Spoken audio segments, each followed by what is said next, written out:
Welcome everyone back to the channel. Kyle here with another video, and today I wanted to talk about something I was looking at sitting on the couch the other day in my toy room. Something that's not talked about a ton, something that's a little unique, a little weird. Maybe we all haven't seen these, some of you guys have, maybe some of you haven't, but bootleg wrestling figures. I always call them kind of the stuff your aunt or your grandma gets you on a trip to the dollar store. Bootleg wrestling figures have been around since forever, probably late 70s, or not late 70s, but early 80s. Bootleg knockoff figures you would see at Dollar Tree, Dollar General type stores. Sometimes you would even see at regional discounters. You know, in Iowa, Midwest area, there was places called Places. There was Pomida, there was Ben Franklin's, places like that that also sold traditional LJNs, Hasbros, but they also sold some of the bootleg figures. And I'm not a huge collector of them. I know there's some people that go really deep into the bootleg wrestling stuff. There's rings, there's all kinds of figures. But there's two lines that I've collected over the years, and I thought I would show everybody those lines. But like I said, there's something your grandma would pick up. Oh, little Kyle likes wrestling. Let me grab some of these for him. He'll appreciate those, you know, and then you're all excited. Grandma got you a wrestler thinking it's, you know, the Ultimate Warrior Hasbro or something, and then all of a sudden it's something that's not quite there. It looks kind of like the Ultimate Warrior, but it's definitely not the Ultimate Warrior, and breaks apart right away.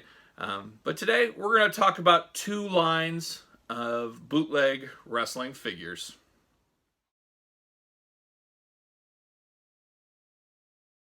Okay, first off, on the bootleg wrestling figure retrospective, probably my favorite line, and I actually didn't even know these things existed till, I don't know, 5, 8 years ago, something like that. I'm only missing one in my collection. We'll get into it. But the minute I saw these, I absolutely fell in love with them. And they actually hold up very well with the Hasbros. I wish I could have got these when I was a kid. I would have loved to have them as jobbers in my Hasbro Fig Fed as a kid. But these were released overseas. I don't believe they were released in North America. I got mine from Germany, I believe it was, way back in the day. And they are Simba figures. You can see them right here. But Simba is the company that made them. They're a bootleg. Somehow they got the Hasbro mold. Let me show you here. Let me show you the guys. Here's the first one. Now, you guys take a look, and who does this look like to you? What does that mold look like? That is a knockoff bootleg Hacksaw Jim Duggan with redder hair, a little more wobbly figure, but these feel identical to the Hasbro figures. Very same type of action, same movement, same size, scale well. These are very quality bootleg figures if you ask me. Like I said, I would have loved to have had these when I was a kid. If I could have come across these would have been great jobbers in my figure fed. How about this one? Kind of a Hulk Hogan type look. A little different body style than the Hasbro. I don't believe there was a Hasbro released quite like this. Almost like Bushwhacker Luke, but just not quite there. Doesn't have the same kind of motion to it, but there's another one. Would be a great jobber, like I continue to say. How about this one? Now this one, you guys are all going to recognize the face on this guy. Huh? Jake the Snake Roberts, used as a bootleg. I love how they all have very similar color patterns too. These were released in, I think, very different cards throughout Europe, I believe England, a few different repaints, different colors, but these were the primary ones that were released, and I believe multiple times. Here's another one. It's got the Jake the Snake punching arm, as we all remember it. It kind of looks like Demolition Axe without his face paint, is how I believe this one is. But like I said, the quality is not as good as Hasbro, but very close and very good for a bootleg figure. There's that one. And then the last one I am missing one. You see that one right here. I would love to pick him up. One of these days I'll get it. I kind of forgot I was missing that one. I need to get it to complete the collection. This one's kind of a Ric Flair type looking, actually looks more of like a Nature Boy Buddy Landell for all you Nature Boy Buddy Landell fans. Would be great in a Hasbro Fig Fed against Ric Flair. Who's the real Nature Boy? I don't know if anybody thinks Buddy Landel was the real Nature Boy, but there is that set right there. Very interesting. Very hard to get. You got to get them from the UK, overseas, like I said, and always costs a little bit more. But if you're a big-time Hasbro fan like I was, these are must-haves in your collection. Like I said, I need to get that last one. I will one of these days. Anybody's got any leads out there, hit up your boy. But very, very cool set. Hopefully you guys haven't seen these before. Maybe this is new to some of you guys out there. But let's get in to the next set, which I think a lot of us in North America might be a lot more familiar with.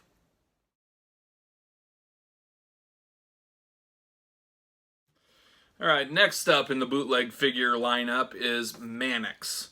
Maybe that name means something to you, maybe it doesn't, but a lot of Dollar Generals, Dollar Trees, in the 90s, I would say, all the way up to the 2000s, I think these have still been found out there. They have been repainted countless times. This is only one version of the set. Many different guys done this way. There's a little history to these. I think some of you guys probably more likely than the last batch have owned sometime in your life. You know, I remember seeing these in the Dollar Trees and stuff and just kind of giggling and laughing like, who the heck would ever buy these? But you know there was a grandma out there that picked these up for their kid thinking they were going to be a hero.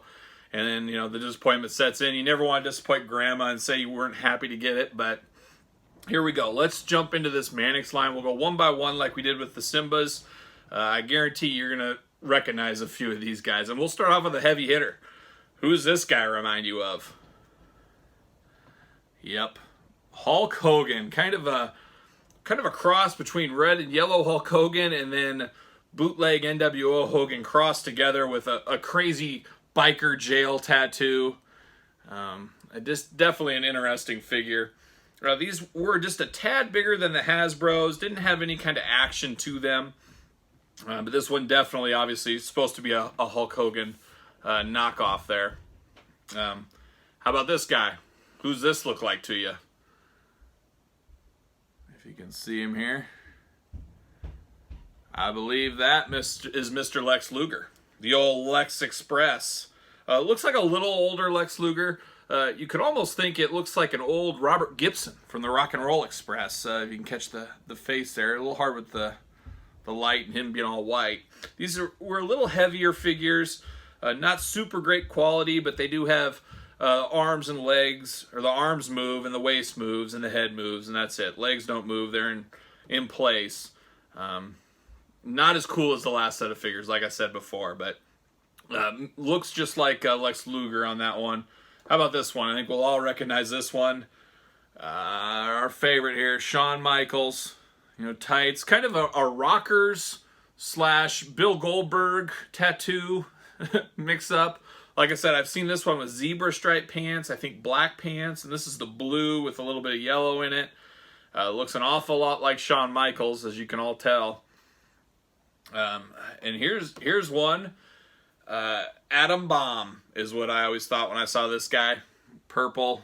You got almost the same Atom Bomb head, not as dark glasses. Probably my least favorite one in the line. Just something's off about this figure. There's something off on all these, but this one more than the rest. What's Atom Bomb? They do have a screw in the back. I've never unscrewed them, but I think that's how you can break them apart. They look like they go into two pieces. That's the Atom Bomb style one. And now, how about this one? Looks straight up Razor Ramon. Look at that. Curl, facial hair, the purple outfit. Even like the tights almost looking like a razor, but it's more of a Z.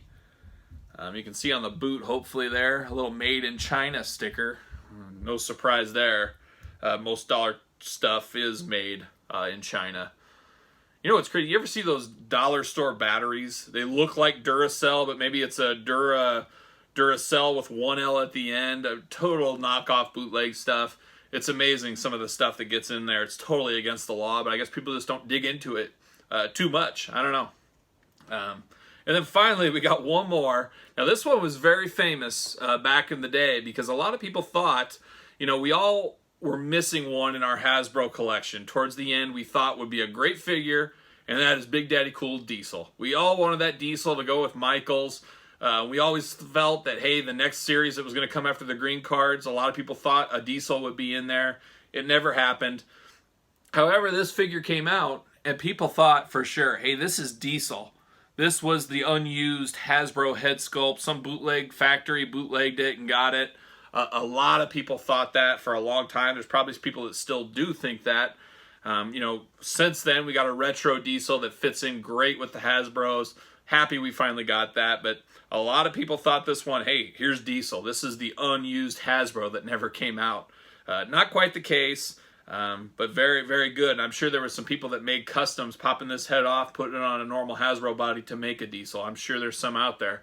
I don't understand the arrows on his singlet there, pointing to the side. I don't know what that means. It's kind of funny, some of those Chinese bootleg products like this, they don't make a lot of sense to us. It just doesn't make sense at all. Most of these have the hand like they're going to hold something, like they could hold a weapon or something. These didn't come with a weapon. These came on single carded figures. They also came in box sets. I remember seeing some of the single card ones back in the day for $1 and just thinking that was outrageous. But now, being a little older, if I saw these in the store for $1, I'd pick them up just to have. I'd leave them on card or whatever. There are a lot of people out there, like I said earlier, that I think some of you guys have had these. Your grandma or aunt or somebody picked up, oh, little Johnny likes wrestling figures, we'll get him these. Well, I'm sorry for you if you were hoping to get, that new Jack's Bone Cruncher set or some Hasbros and you got these instead. That's a rough day. But there it is. Hopefully you guys enjoyed seeing some bootleg figures. Like I said, I don't collect a lot of them, but these ones always caught my eye and I had to have them in the collection. More to come, more videos for all of us. Don't forget to like, don't forget to comment. Please subscribe to the channel, hit your notification button. We're growing our subscribers every day. Tell some friends. Leave me some comments about these. I think we could talk for days. I'm sure I'd love to hear stories from some of you guys, how you got these back in the day. It would probably be a funny story involved, I'm sure, in being totally disappointed when these came through. Or maybe you love these and you were getting them and picking them up and we're excited to have them. But leave me a comment, subscribe to the channel, and I appreciate every single one watching the video. And we'll see you guys all really, really soon. See ya.